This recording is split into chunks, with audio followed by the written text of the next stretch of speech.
Alright, so in the first video we talked about having a plan, but we didn't really talk about how you develop a plan. So for me, how I decided to grow my business was I wanted to first always increase my capabilities, and then as demand started picking up, I wanted to increase my productivity. So how that worked for me was, again, I started off with a truck and a chainsaw, and then the next thing I got was a trailer. And then I was slow. I mean, I was looking for work. I was doing all your typical, small business stuff, going door to door and introducing myself, trying to pick up jobs. But the demand wasn't there. And it took about a year for me to establish myself in that area to develop a good reputation. So there was really no reason for me to purchase any additional equipment because I didn't need it. There was no demand for me to have to worry about trying to increase my efficiency to get more work done in any given period of time. I had plenty of hours to do the work I had. As time went on, I started realizing I had to turn down work because I didn't have certain pieces of equipment. So for example, I didn't have a chipper. So a lot of the bigger jobs where there was a lot of brush, at the time I didn't have a place to dump. So I had to price in dump fees, and I had to price in the transportation time, and I started to become uncompetitive. So the next piece of equipment that I picked up was a chipper. That basically allowed me to give away my wood chips for free. I didn't have to worry about dump fees. It also allowed me to stay on the job a lot longer because then I could chip all my brush into the truck. And as time went on, we started getting busier, but still we weren't maxed out. I still had plenty of hours in the day to do what I had to do. But I started learning that I was either losing jobs or I was losing a ton of profit when it came to stumps, because I tried finding a guy to sub my stumps out to, and inevitably what I always ran into was either they wouldn't show up, they put out a subpar product and I was at their mercy, or when I moved the business because of the military, I couldn't find guys who would be willing to stump grind for me because the only other guys that did it were other guys in the industry. So I finally came to a conclusion that I had to buy a stump grinder. It wasn't because it made me a ton of money, but it was because it was a service that opened other doors for me. So I continued to increase my capabilities. The next piece of equipment I bought was a lift.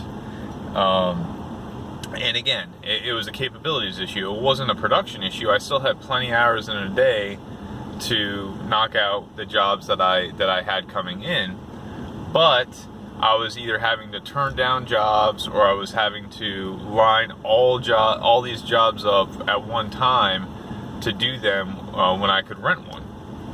Well, I started getting so busy that I had to end up buying a lift. And that was really the last piece of equipment that I bought where it increased my capabilities in terms of the what I could bring to the table for the customer. Then I started running into hours in a day issue, meaning I was getting so much work that I could not keep up with the demand. So then I switched from adding capabilities to the business to adding pieces of equipment that would increase production. So I went from being able to do one tree in a day to being able to knock out 5 trees in a day because I started spending money strategically on certain pieces of equipment. So the next 2 pieces of equipment I got when I started running into time issues was I got a mini skid and I got a dump trailer and a 1-ton truck, which that came after I blew up my 1500. That increased production probably tenfold. And everybody asks me, if you were to do it all over again, would you change? And I tell everybody the same thing. I would definitely not change, because by the time I got to that level, I'd maxed out my hours that I could work in a day for given jobs. But I had all the capabilities I needed for my industry. So I was already at that point. I already knew how much time I was going to have into stumps, into taking out trees, into rigging, into, you know, dropping. So it was very easy for me to now just buy equipment that made me more efficient and be able to do a lot more work.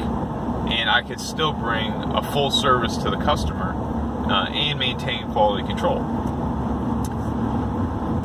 So again, we ended up getting the mini skid, we got the dump trailer, increased production tenfold.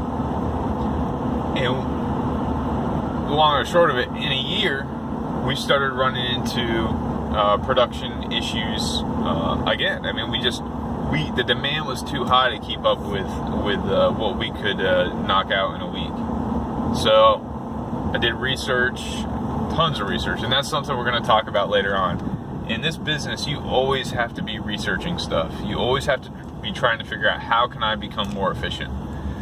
There's ways I can become more efficient right now. I just don't have the money to drop into some of the tools that I know will bring me to the next level. And I'm putting money aside for it. But the point is, I continued to research, and then I decided, okay, well, it's time to buy a much more efficient loader, and that's when I went with my Giant. And that took my operation up a whole nother level.